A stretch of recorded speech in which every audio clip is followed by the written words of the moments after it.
Say hello to my new editing beast, the Gigabyte Aero 15.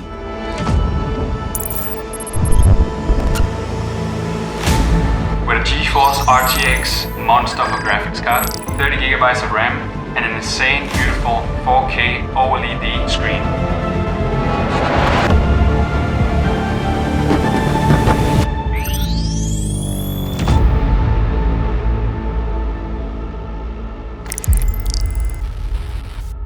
Let me tell you a secret.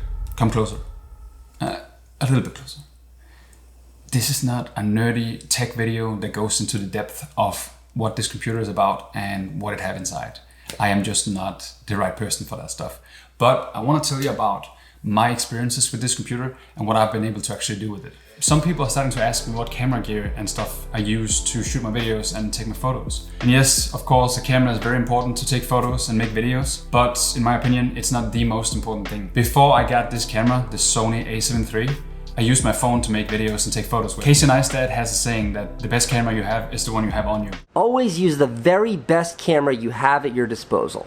So right now I'm shooting this on my big camera. I'm shooting it in 4K with a nice wide lens. This is a perfect shot. I've got a light right there. I'm trying to make myself look good. This is the best I have right now. But when I'm out running in the morning and I want to film my runs, the best I have is my cell phone. But another component that goes into creating pictures and making videos is a computer. Before this computer, I used an old Lenovo Yoga, a slim version laptop that was not made for video editing at all. The graphics card was just not capable of handling it. And I didn't have a camera at that point, so I used my phone to shoot the footage that I was using. But that computer couldn't even handle the footage that I got from my phone. So I just had to find solutions and ways to actually put a video together by making proxies and stuff like that from the footage, even from my phone, which was a nightmare and very time consuming also. It's just like cutting a wooden log with a rusty saw.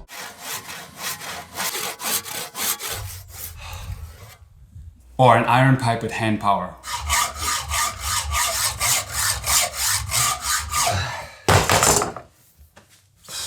But when you're working every day with your craft, you also want to use the power tools that can get the job done fast and pain-free, right? After 2 years of finding cheap solutions and compromising the quality of my videos, simply because my computer couldn't handle playing the footage in real time, I have finally upped my game.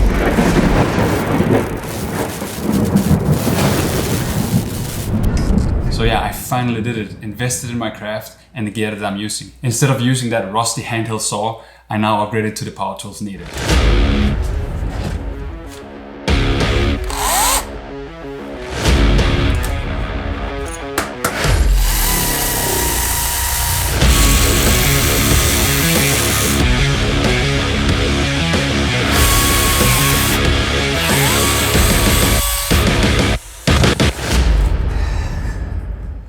I'm shooting on the Sony a7 III and it can shoot 4K video. If you bump up the quality to its highest, it's pretty large files. This computer can handle it buttery smooth in Premiere Pro. I haven't had any trouble layering 4 tracks on top of each other and playing 4 4K videos. It still runs it perfectly fine. Editing raw photos in Lightroom and Photoshop is no problem at all. I still haven't tried to max it out yet in Photoshop with a lot of layers going on. It still runs perfectly fine and I don't see any latency. The thunder sequence from this video was made in After Effects.